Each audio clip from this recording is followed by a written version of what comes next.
Las televisiones han infectado al conjunto de la sociedad española haciendo metiendo una cantidad de basura en sesiones de mañana, tarde y noche hasta llegar a lo que hemos llegado, que es que incluso lo que presumiblemente tendrían que ser debates o tertulias se han convertido en un espectáculo más verdaderamente repulsivo, eso sin entrar en política. Por eso te retiraste tú. Sí, sí, vamos, clarísimamente. Yo dije que no volvía más a la tele y ahí lo he mantenido y es la mejor decisión que he tomado en mi vida.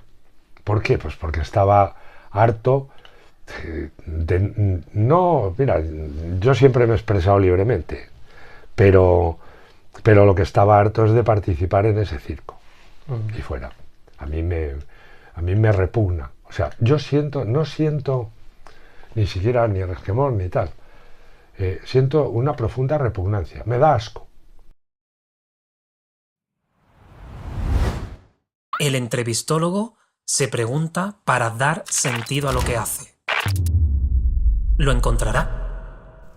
Mi último encuentro con Isabel San Sebastián me llevó hasta él. Como ella, ha cambiado los platós por los libros de historia. En ellos, asegura, goza de mayor libertad.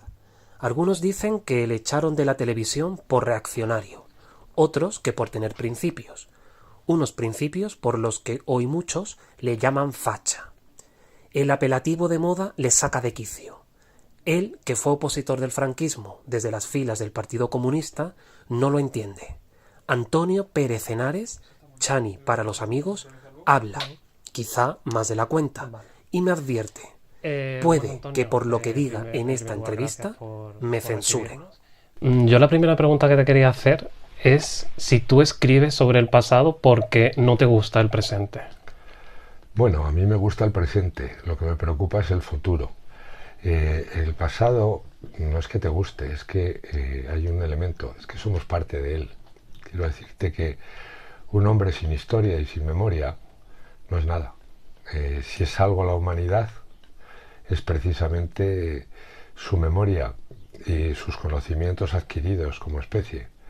Bueno, yo he tenido el privilegio de ser uno de los pocos, fundamentalmente por mi gran amistad con los grandes paleoantropólogos españoles, con Asuaga, Bermúdez, Carbonell, Domínguez, Rodrigo ahora, Baquedano, que están a la cabeza de este conocimiento en el mundo, y eso me ha permitido pues ser un asiduo visitante y ir a sitios de Atapuerca pues un poco enchufado, o incluso haber estado en la cuna de la humanidad, que la gente de España no lo sabe, pero los dos directores que ahora excavan en Olduvai, en Tanzania, son españoles, son Enrique Baquedano y Domínguez Rodrigo, y tuve el privilegio de estar con ellos.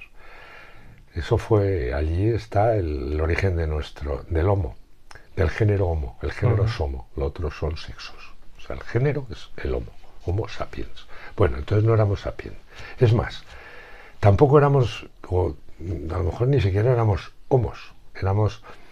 Ahí lo empezamos a ser, el Homo habilis, el primero que tiene una herramienta. Bueno, a partir de ahí, todo lo que es la humanidad es un avance precisamente por la transmisión de los conocimientos y el avance en esos conocimientos, del Homo habilis al Ergastes, el Ergastes es el Erectus, el que ya saltó al resto del mundo, y de ahí pues las diferentes especies, la última antes de la nuestra, el Neandertal, nuestros primos hermanos, de los que tenemos algunos genes, y finalmente nosotros que nos llamamos a nosotros a sí mismos sapiens, lo cual me parece una soberbia bastante... ¿Y qué está pasando con el sapiens? Bueno, en los últimos tiempos el sapiens está haciendo muchas estupideces, entre otras cosas, y aquí, en España, es pretender olvidar quién es, de dónde viene y qué ha hecho, porque ahora hacen leyes de memoria histórica y resulta que la memoria histórica es anteayer. He de decirles que llevamos como especie aproximadamente unos 200.000 años y somos parte de la evolución de esa especie.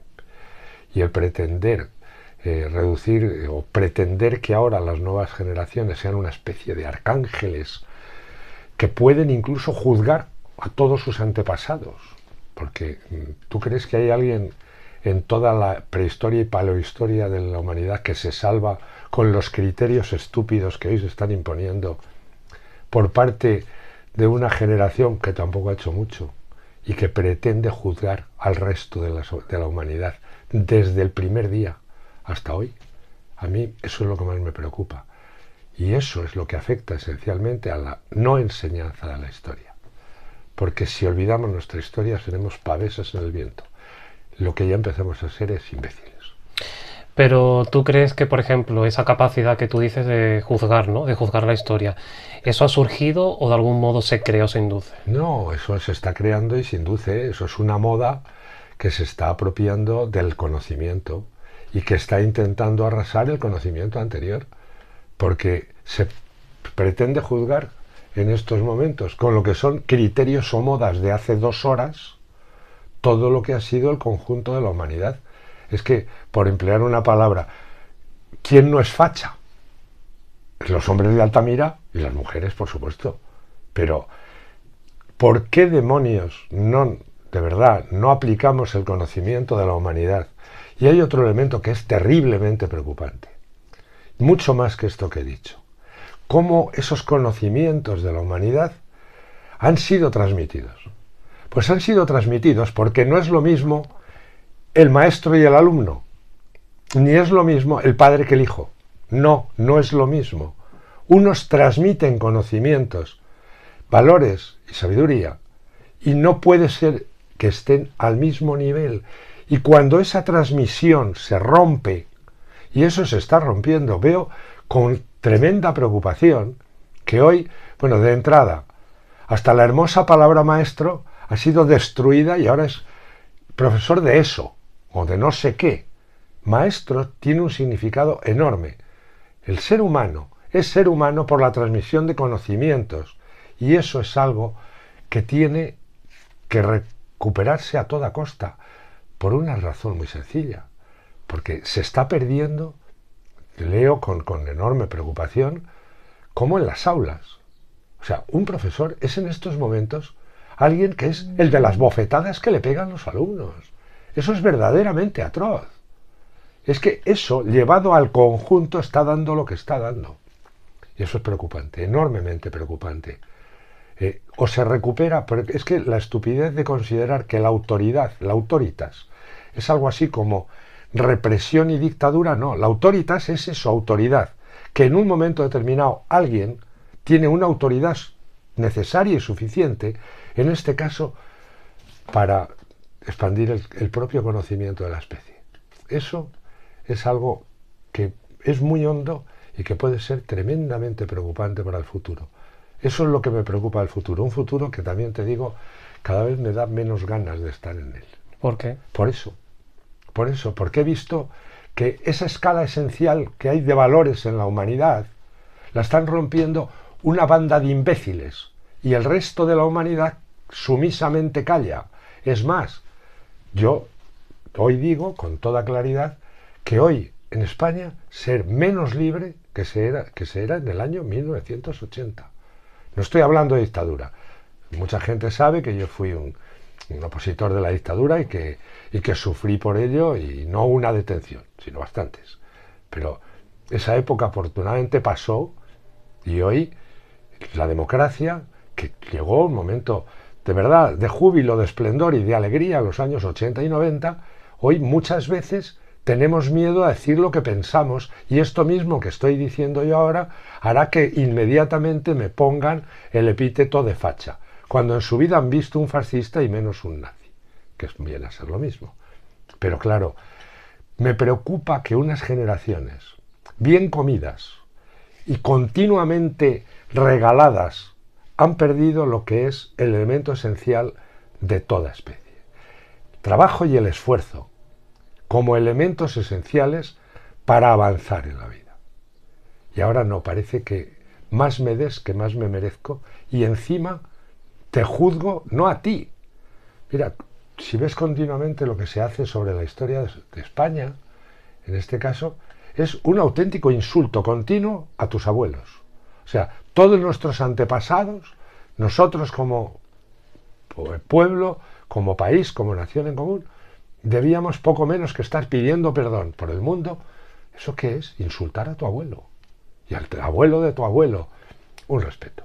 Y realmente o eso se vuelve a recuperar en las aulas, tal vez haya que recuperarlo también en las casas, o realmente, y lo digo, puede parecer así muy grave, la humanidad está en peligro, pero en un serio peligro, porque honradamente si desaparecen el valor esencial, bueno, quizás la inteligencia artificial pueda ser la solución de todo, pero eso significará la desaparición del individuo. Estas obras distópicas que había, ¿no? Que Bueno, vaticinaban me dicen que ya no hará falta que yo me dedique a escribir libros, que ya los escribirá la inteligencia artificial. Y entonces, bueno, pues me imagino que hará una amalgama y la gente... Eso es caminar a esa granja o a ese mundo feliz de Aldous Huxley, que es cualquier cosa menos humano.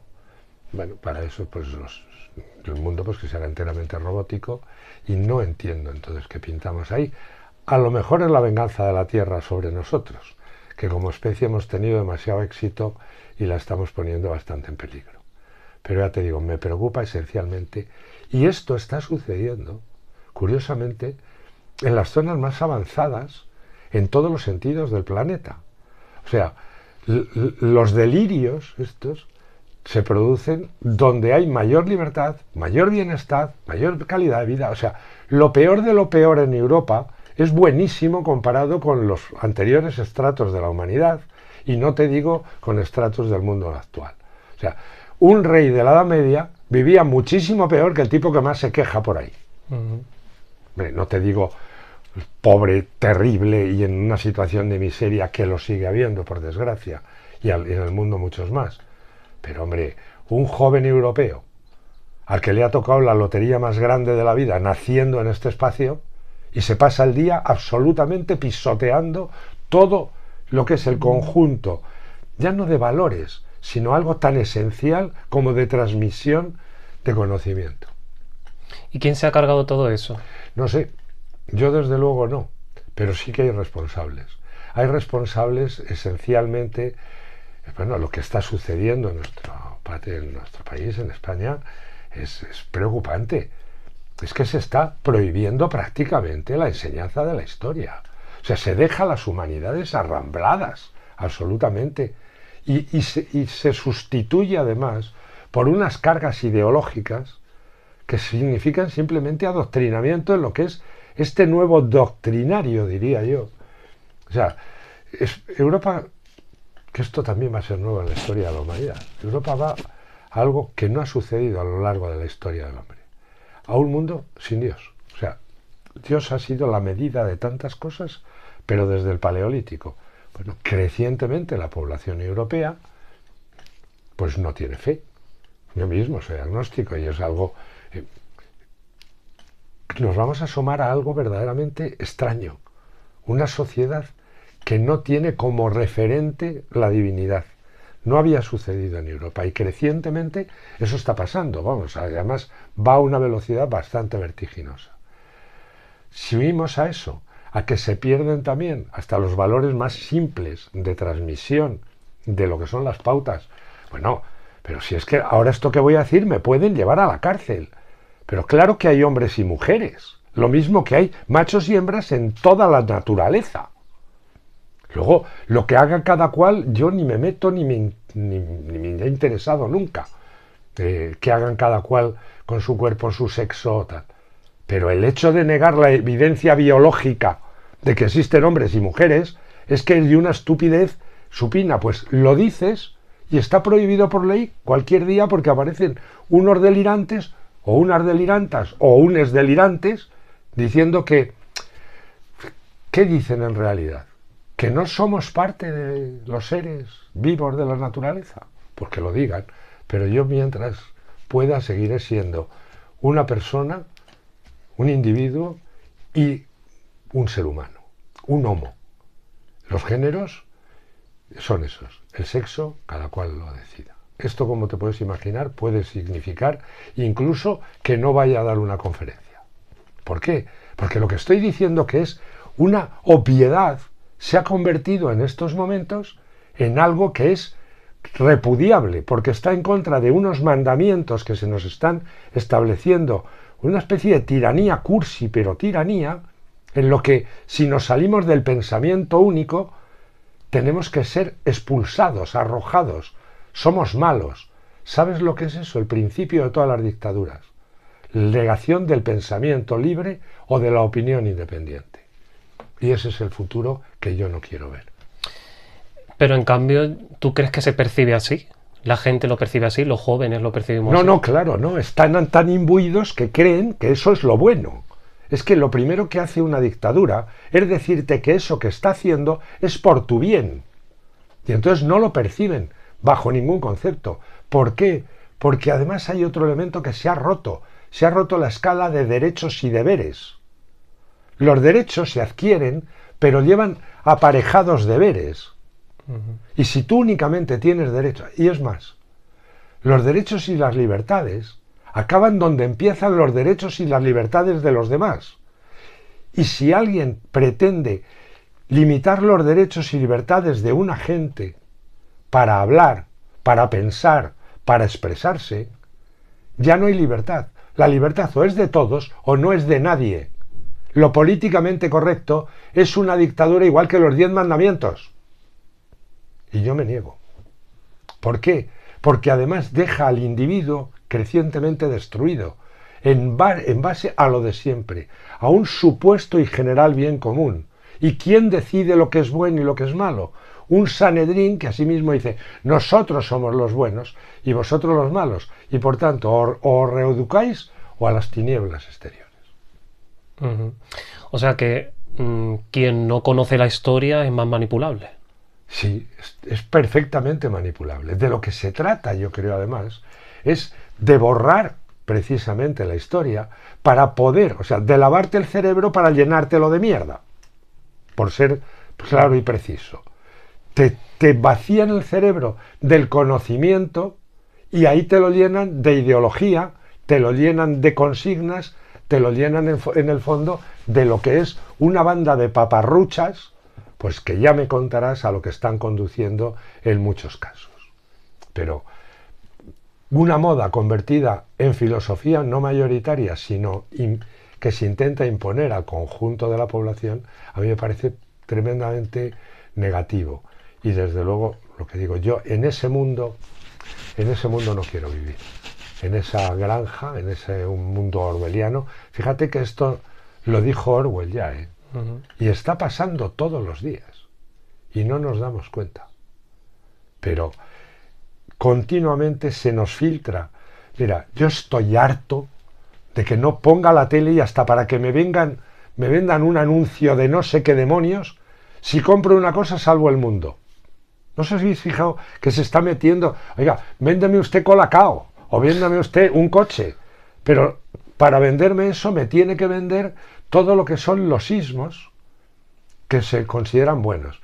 Y te está hablando una persona que ha sido un conservacionista desde que era un chaval, que tuve la fortuna de conocer a Félix Rodríguez de la Fuente, y por supuesto, y soy un ecologista y un cazador. ¿Por qué? Pues primero porque el ser humano ha sido cazador toda su vida, porque me he criado en el campo, y porque además sé que para comer jamón hay que matar al cochino, que esta es una de las cosas que ahora... Y que nosotros somos omnívoros, y que tenemos un aparato digestivo omnívoro, y que honradamente el ser humano ha llegado aquí porque comimos mucha proteína animal en tiempos, y la seguimos consumiendo. Son discusiones que aparecen por todos los lados, pero continuamente. Yo entiendo que hay otras posiciones. Lo que no tolero es que intenten que la discrepancia se convierta en pecado. Estamos delante de una nueva Inquisición, pero peor que la Inquisición, porque la Inquisición al menos el reo tenía abogado. Aquí todo está en conjunto. No, mira, como te digo, he sido un ecologista desde primera hora y sigo estando ahí. Me parece que es absolutamente clave la batalla por conservar el planeta y que tenemos que hacer un esfuerzo tremendo porque yo no soy ningún negacionista. Estaba en el lago Chad. No soy ningún negacionista al cambio climático. No me gusta la palabra. El clima siempre ha sido cambio. Donde estamos ahora hubo en un tiempo glaciares y hubo en otro tiempo clima tropical. El problema es que este cambio climático lo estamos provocando nosotros, y contra lo que tenemos que luchar no tanto es contra la contaminación y contra estar envenenando la tierra y la atmósfera. Pero te digo que lo mismo eso, pues vamos a ver, pertenecía a la generación que trajo a España la libertad sexual. Todas mis compañeras nos hicieron feministas aunque fuera capones. Yo he estado siempre en esas posiciones, en la posición de la igualdad. De la igualdad. La igualdad no significa discriminación, y por tanto eso de discriminación positiva, eso es una trampa semántica. Si es discriminación, no es positiva, será positiva para uno y negativa para otro. Eso es desigualdad, discriminación es desigualdad. Yo estaré siempre en la lucha por la igualdad, pero no en la discriminación, ni en pretender que por pertenecer a un sexo se tiene razón per se. Eso es una barbaridad. Eso lucha contra el principio de igualdad. Y como esto en tantas cosas. Pero resulta curioso que muchos de los que tuvisteis en los 80, por ejemplo, posiciones progresistas o de izquierdas... No, de izquierdas. Y progresistas o gente de derecha que creyó en la libertad y en la democracia. Ahora, paradójicamente, hay como un vuelco, ¿no? Justo las personas que en su momento sentíais progresistas o de izquierda. Pero vamos a ver, si nosotros hemos luchado por la libertad desde, en mi caso, desde los finales de los 60, que había dictadura hasta los 75, la consigues y ahora resulta, ves que esas parte de libertad te la están coartando. Oye, a mí me censuraron el primer artículo, me acuerdo, en el Instituto de Guadalajara, en el Brianda de Mendoza, por escribir sobre Boro Vallejo, que fue luego mi amigo, mi maestro. Por ahí está la biografía que yo le hice, que es la única que hay. ¿Quién me iba a decir a mí que 50 años después iba a tener problemas, o íbamos a tener ya problemas de censura o autocensura? El señor Boro Vallejo fue condenado a muerte por el franquismo, estuvo en la cárcel, y en la cárcel cambió su vieja, lo que era su vocación, que era un extraordinario pintor y dibujante. El único retrato que hay de Miguel Hernández, ese famoso retrato, lo hizo don Antonio en la cárcel de Toreno, aquí en Madrid. Bueno, Antonio Boro Vallejo a mí me enseñó dos cosas. Que él, que había estado ahí en la cárcel, me contó otra terrible. Él estuvieron a punto de fusilarlo 2 veces, estaba ahí le cortaron la cola delante. Pero que muy poca gente sabe es que a su padre lo fusilaron los otros en Paracuellos. Y los dos eran simplemente, el uno porque era militar y el otro porque tenía unas ideas republicanas. Ese hombre me enseñó la tolerancia, la reconciliación, y eso es lo que se está destrozando. Y se ha destrozado en 10 años. Lo que ha sido el siglo XXI es verdaderamente atroz para lo que es la cultura, para lo que es la convivencia en España. Y no lo digo yo, lo dice alguien al que también he conocido mucho y he tenido, bueno, hace que no nos vemos, pero la amistad no por eso, que se llama Joaquín Sabina, por ejemplo. Hoy la gente que pensamos así somos considerados sin poco fascistas. Y esto verdaderamente, ¿por quiénes? Porque ni en su puñetera vida han vivido en otro sitio, sino en un régimen de libertades, que no existió en tiempos. Eso te iba a preguntar, quizás se debe un poco a que lo tenemos todo y por eso no valoramos ciertas cosas. Yo creo que hay un problema, y es un problema educativo, un problema muy educativo tremendo. Hay un momento que esto se jodió, que se rompió lo del trabajo y el esfuerzo, lo de los derechos y deberes, lo de la autoridad no es lo mismo que represión, lo de que el profesor no es lo mismo que el alumno.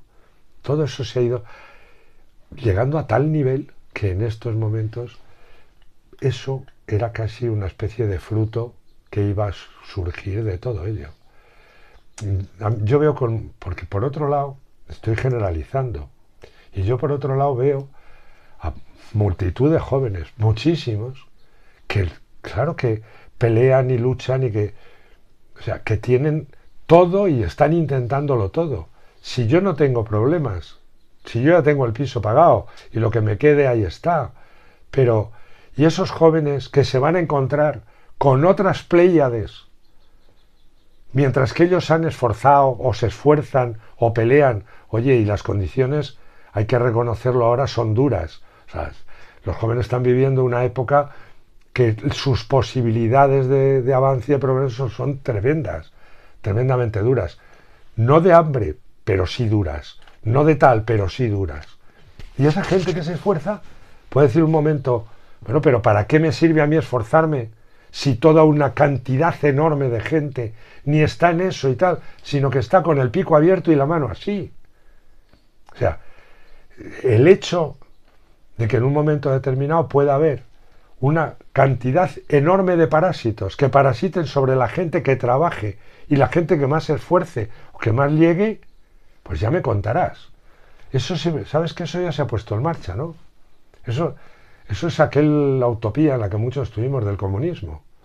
¿Qué sucede? Que se acaba igualando por abajo. Si yo haga lo que haga y me esfuerzo, me da exactamente igual que el tipo más vago que hay aquí. Y eso está pasando. O sea, que es el fin de la meritocracia.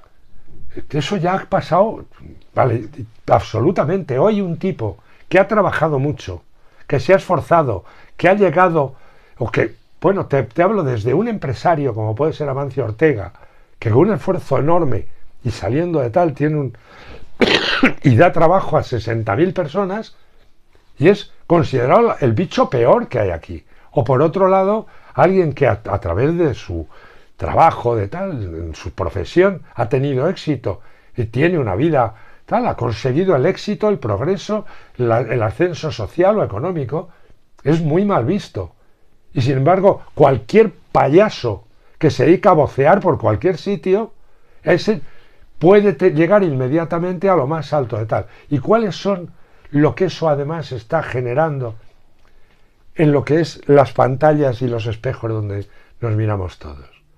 Pero es que no ven la tele la gente. O sea, ¿cuáles son los referentes sociales en estos momentos para el conjunto de la población española? Los peores mamarrachos. O sea, ¿hay algún mamarracho en España que no haya salido al menos en 5 televisiones? No. ¿Por qué? Se está poniendo continuamente. Pero si se convierten en predictores de la opinión pública, lo que ha sido toda nuestra vida la más infame telebasura. Y esos sistemas se llevan a los programas de todo tipo. Y lo que es el razonamiento o el argumento desaparecen en base a un espectáculo donde quien hace más el mamarracho es el que triunfa y lo llaman más. O sea, ha aumentado la cultura global de la sociedad española. Para nada. Las televisiones han infectado al conjunto de la sociedad española haciendo metiendo una cantidad de basura en sesiones de mañana, tarde y noche hasta llegar a lo que hemos llegado, que es que incluso lo que presumiblemente tendrían que ser debates o tertulias se han convertido en un espectáculo más verdaderamente repulsivo, eso sin entrar en política. ¿Por eso te retiraste tú? Sí, vamos, clarísimamente. Yo dije que no volvía más a la tele y ahí lo he mantenido y es la mejor decisión que he tomado en mi vida. ¿Por qué? Pues porque estaba harto de... No, mira, yo siempre me he expresado libremente, pero lo que estaba harto es de participar en ese circo. Y fuera. A mí me repugna. O sea, no siento ni siquiera ni resquemor ni tal. Siento una profunda repugnancia. Me da asco. Yo muchas de las cosas que veo continuamente me da asco. Y también te digo una cosa, y con la gente que participa en eso, pues cada vez tengo menos ganas de tener contacto. Como de la gente que me pretende excluir. Pues mi reacción es muy simple. Cuando la gente empieza con tales cosas, simplemente me doy media vuelta y me voy.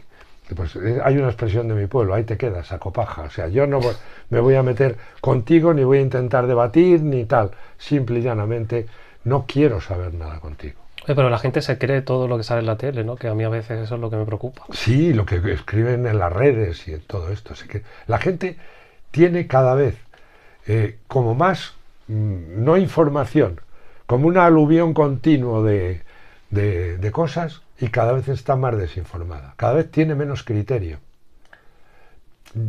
Bueno, estoy siendo muy pesimista. Como optimismo te digo que creo que empieza a haber una potentísima reacción. Y que, ¿por qué? Pues porque eso lleva, verás, al final la gente acaba reaccionando cuando le va en ello las cosas, ¿no? Y yo por lo que veo en nuevas generaciones de jóvenes, Porque curiosamente esto, no sé si habéis fijado, lo predican siempre unos jóvenes que son más viejos que la tana, o sea, más viejos que el hilo negro.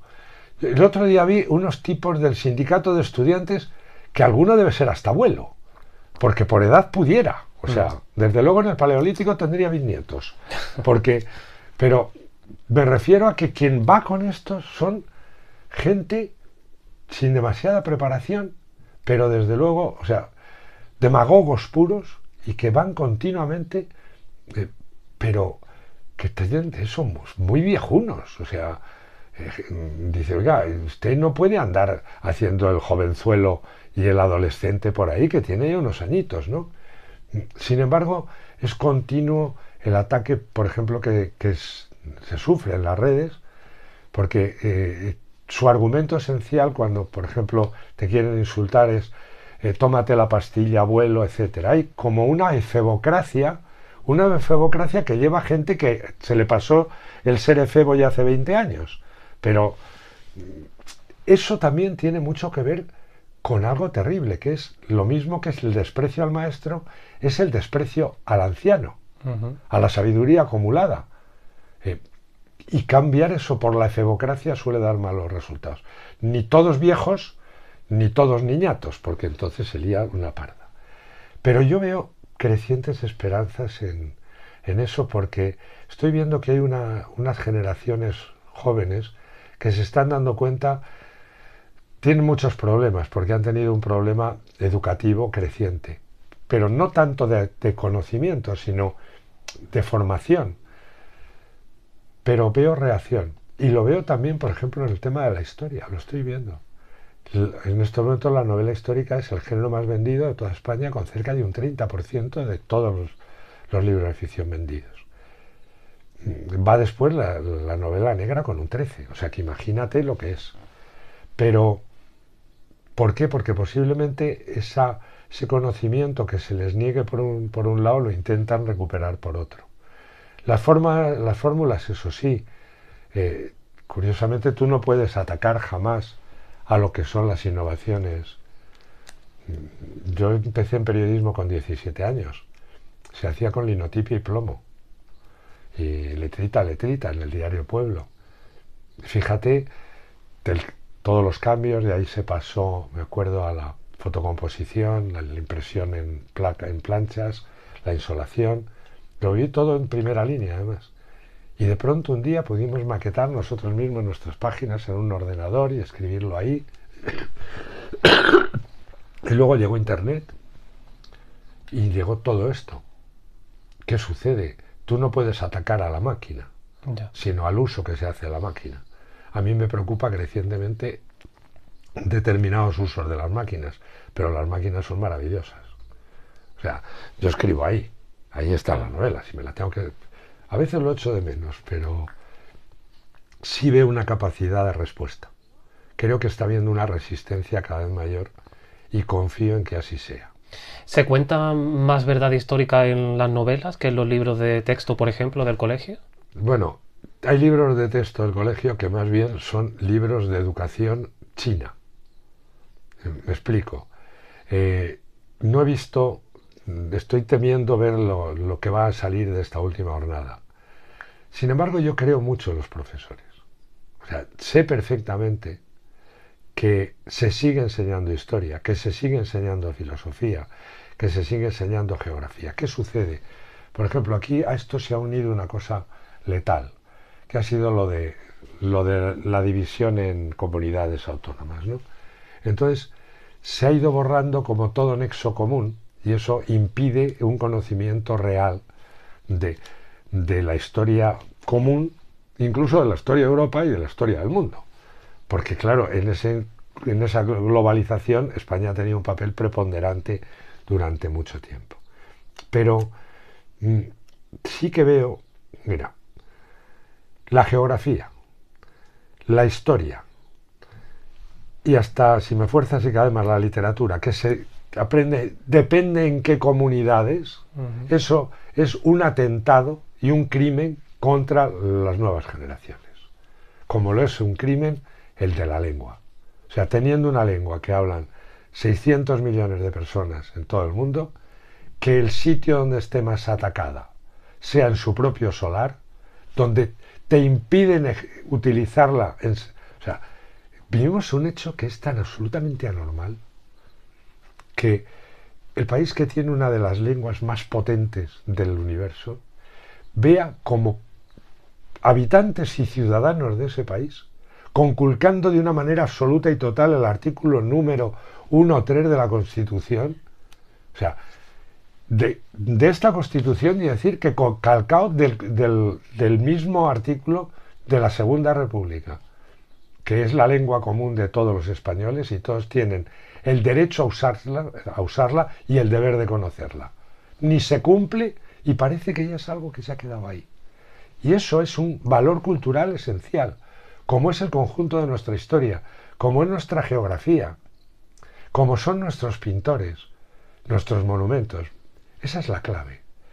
El patriotismo no es una bandera y el himno, que encima no tenemos, es que no lo podemos cantar y esas cosas, pero ¿qué es? El patriotismo lo acuñó Fernando García Cortázar, el gran historiador, miembro de la asociación nuestra, Escritores con la Historia, y fallecido recientemente. El patriotismo es el patriotismo cultural, es eso que nos une, es nuestra literatura, o sea, nuestra lengua, nuestros literatos, nuestros pintores, nuestras obras de música, nuestros monumentos, nuestras iglesias y el acueducto de Segovia, la Alhambra de Granada, hasta nuestros paisajes. Eso es lo que de alguna manera nos da una sensación de pertenencia a algo. Y si me fuerzas, la lengua y nuestra cultura transmitida a Iberoamérica, lo que nos puede dar una idea de pertenencia común. Cuando nosotros decimos, esta es mi tierra, o esto es Hispanoamérica, o esto, estamos diciendo no que es mi tierra, no que yo la poseo, sino al revés, que yo pertenezco a ella.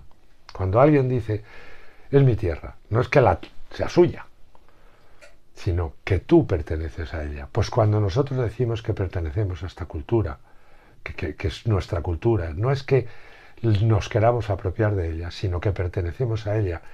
Y esa emoción común, ese sentimiento común, es esencial para el futuro. Yo confío y ahí creo que nunca se ha perdido en España, pero espero que algún día retorne en el nexo común que tenemos con Hispanoamérica, porque yo he viajado bastante por ahí, hice 7 rutas que sal con Miguel de la Cuadra. Bueno, esto está lleno de cosas de por ahí, pero él me enseñó una cosa que me parece esencial. No se es español del todo hasta que no se quiere, se ama y se siente como propia Hispanoamérica, por encima de cualquier cosa. Y ese sentimiento y esa emoción yo la tendré siempre y haré todo lo que pueda porque no se pierda. ¿Por qué? Porque formamos parte de una misma comunidad. Aunque a veces se denoste, a veces incluso se injurie, lo que sea, formamos parte de eso mismo. Hablamos una lengua, encima la población hispanoamericana, si es algo, es profundamente mestiza, al revés que en otros lugares del mundo donde llegó el hombre blanco. La prueba evidente de lo que fue España allí es que las poblaciones descendientes de indígenas o mestizas superan en la mayoría de los sitios el 70, el 80 y hasta el 90%. Que miren eso en otros lugares donde llegaron otros imperios y que me digan qué queda de aquello. Pero esta es mi parte esperanzada. Lo otro me ha salido muy crítico y quizás el viejo periodista.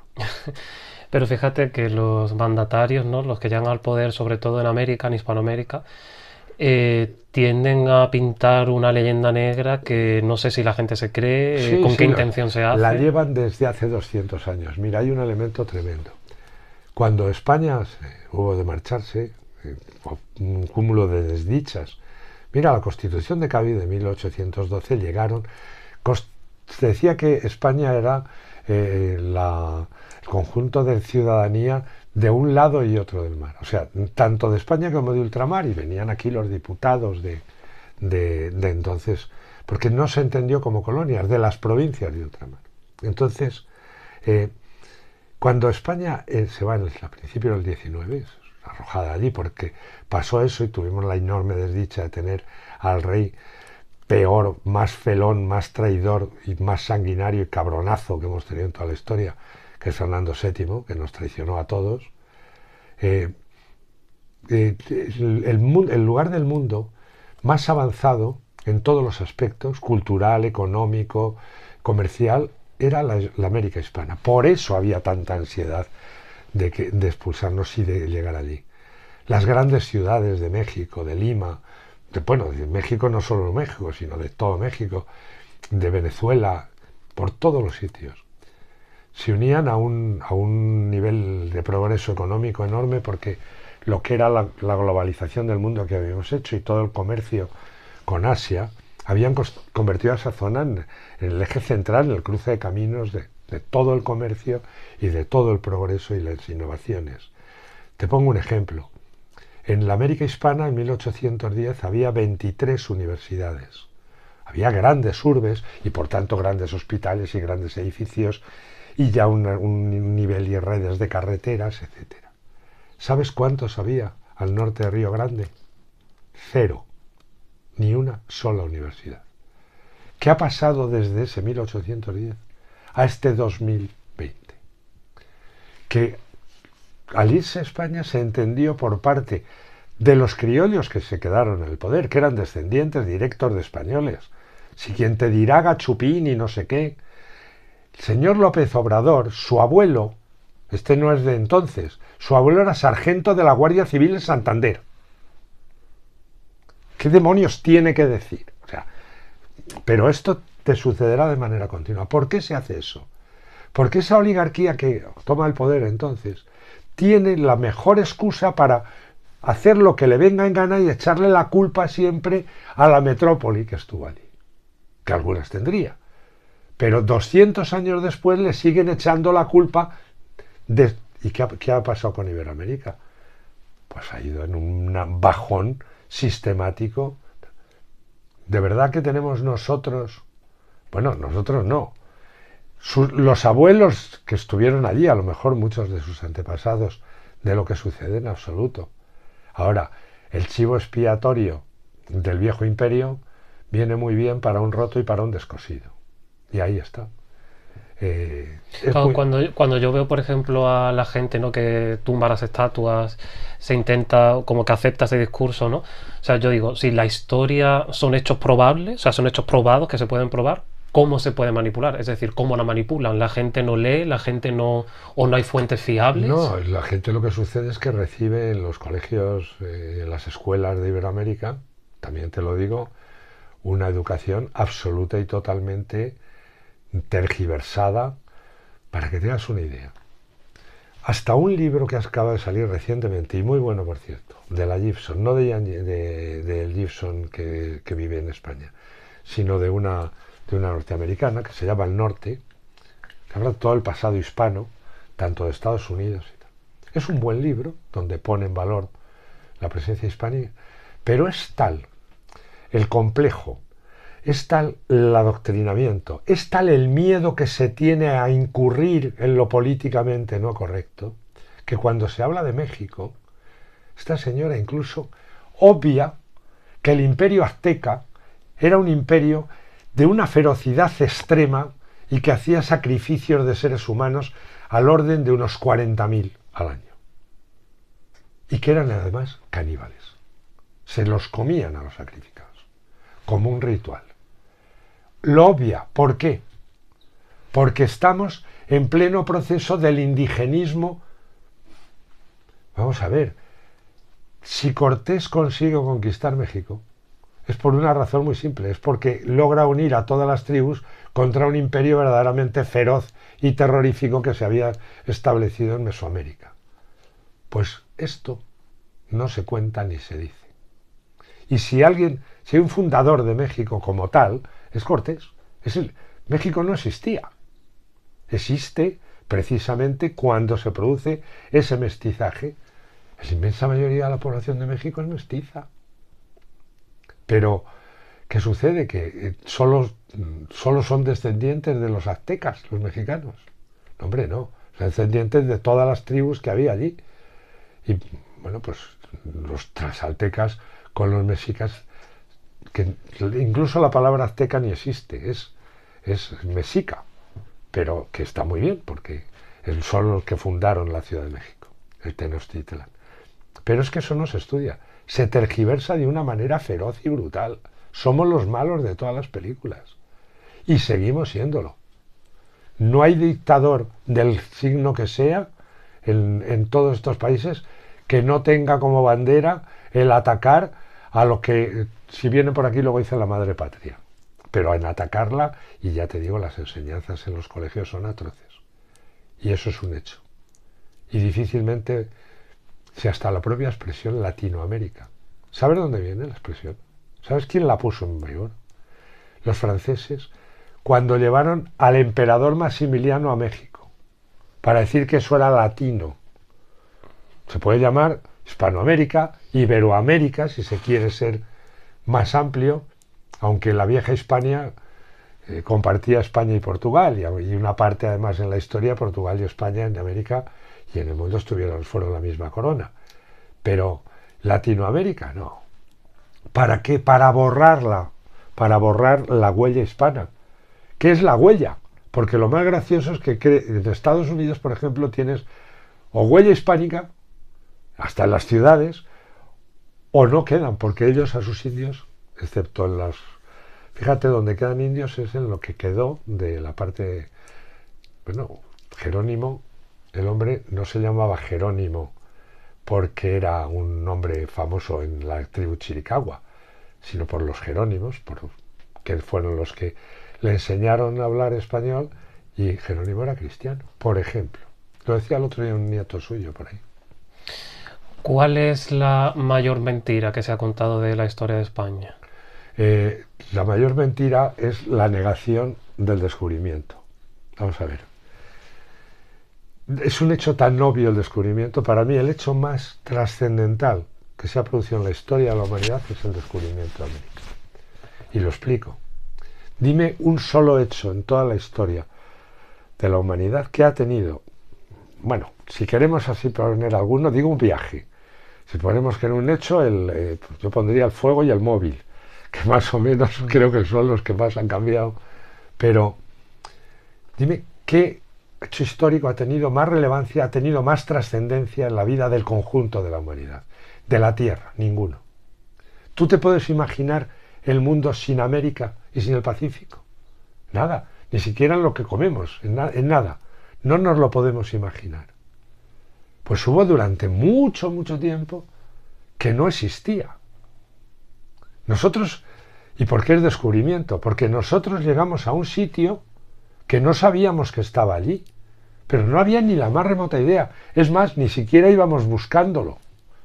Íbamos a intentar llegar a las Indias por Occidente. Nosotros, en lo que era el mundo conocido, o sea, ni España, ni Europa, ni Asia, ni la parte de África conectada, tenían ni pajolera idea de que existía aquello. Y fíjate, un continente inmenso que hoy además está en el punto número 1 del globo. Pero es que a nada cruzamos al otro lado y anda, madre mía, un Pacífico. Y a nada, o sea, cada barco que volvía a Sevilla, el mundo cambiaba la imagen que tenía de sí mismo. Y se quedaba absolutamente atónito. Pero es que el siguiente, no es que hay, menudo lo que hay, el lago español se le llegó a llamar, al Pacífico. Pero es que cuando aparece el Cano dice, no, vengo a darle la vuelta. Eso fue la primera globalización del mundo.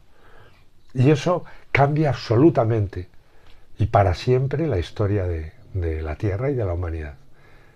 Y a eso ahora se niegan a llamarle descubrimiento.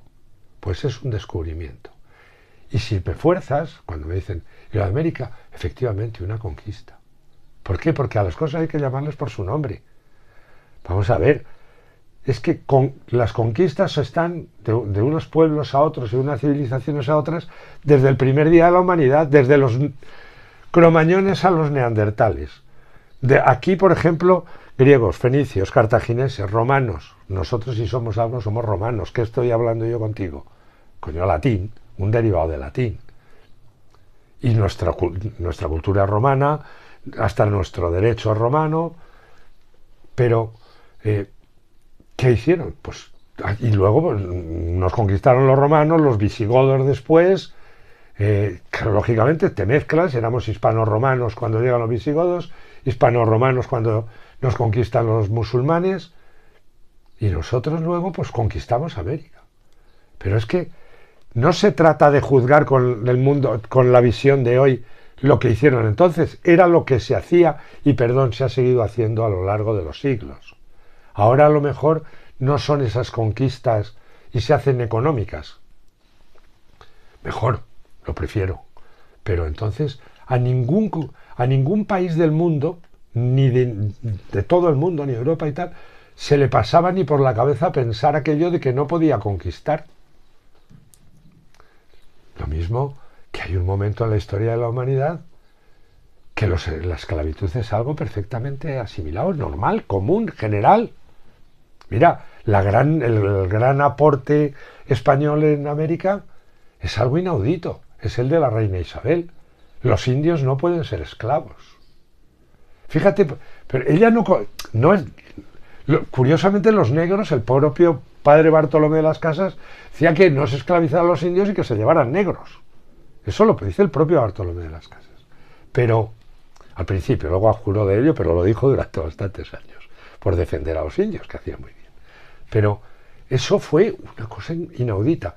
¿Y qué es lo que dice la reina Isabel? No es que no puedan ser por una razón, claro, por una razón étnica, que nadie se fijaba en eso.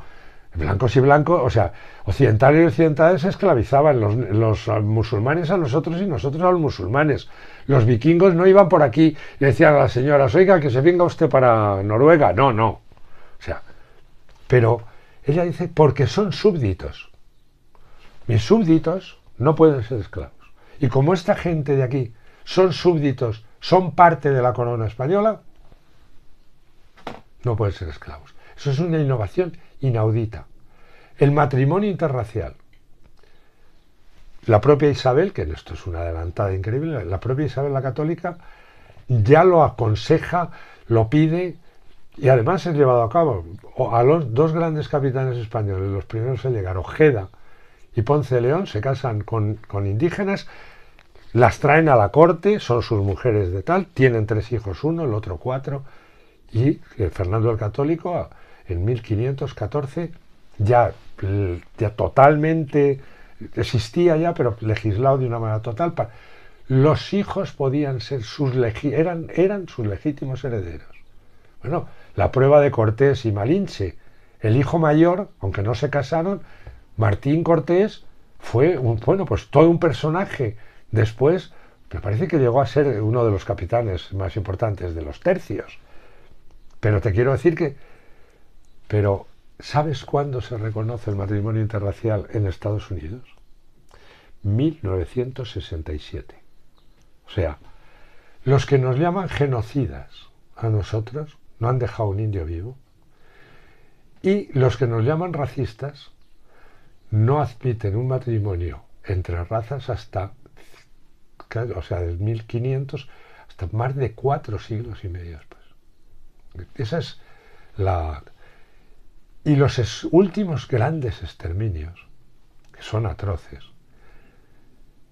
¿Por qué no hay población indígena en Chile y en Argentina? Cuando en los otros es enorme la que hay.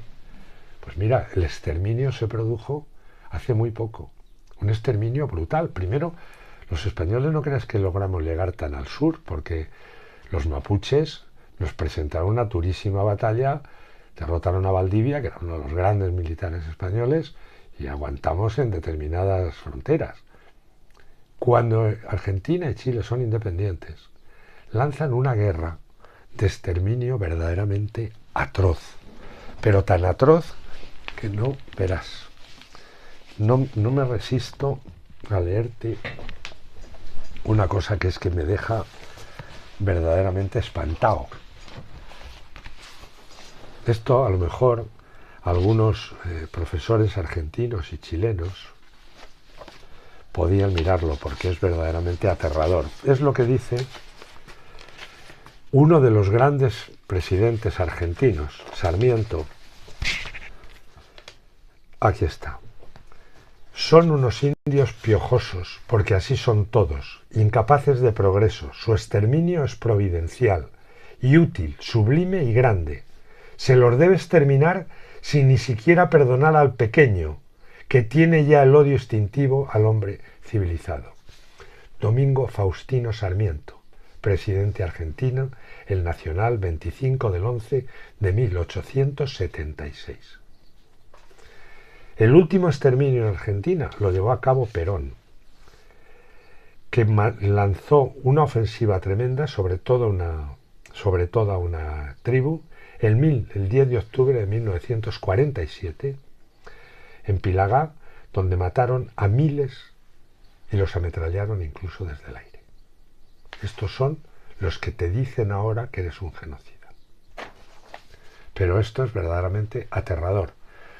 ¿Has visto la calle Sarmiento en Buenos Aires? Es una de las más... Eso no es genocidio. La última india Ona, que son de la Tierra de Fuego, la llegué a conocer en el año 1998, cuando hicimos el último Camel Trophy de la historia en todo terreno. Vosotros sois muy jóvenes y no visteis aquello que era una locura, que era andar con unos todoterrenos por media humanidad y hacer el cabra, con Miguel. Y llegamos a Tierra de Fuego y él, que siempre fue un gran estudioso de estas cosas, yo le debo mucho, un indigenista de verdad, y me llevó a ver a esta señora que ya estaba muy mayor, era mestiza, pero hablaba todavía la lengua ona.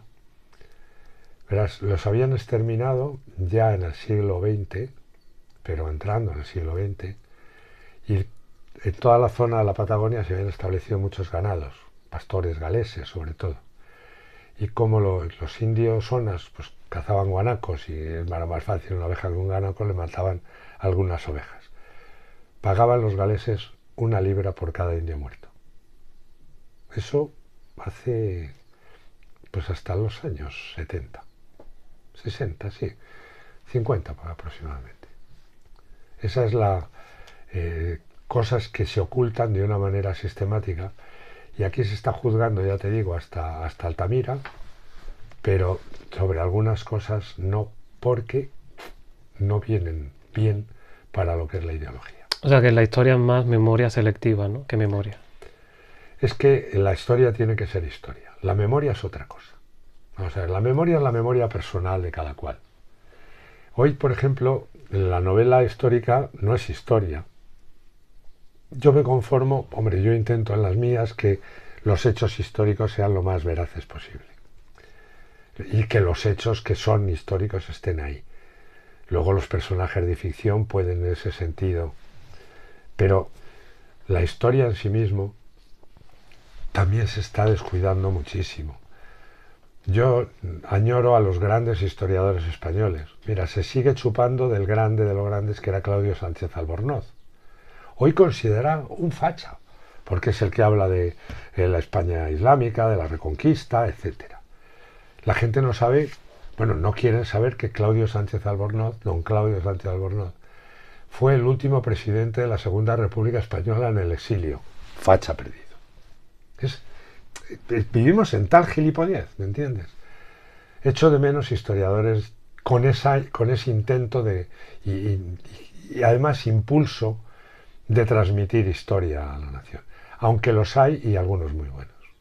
Te digo el Fernando García Cortázar, que acaba de fallecer, y otros muchos. Y empiezo a ver ahí algunos jóvenes cada vez más interesantes.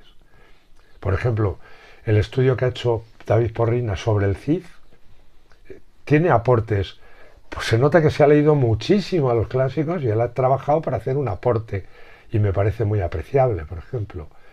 O el de Yello Balbás, lo que está haciendo sobre Covadonga ahora. Te hablo de Edad Media porque he estado escribiendo de eso.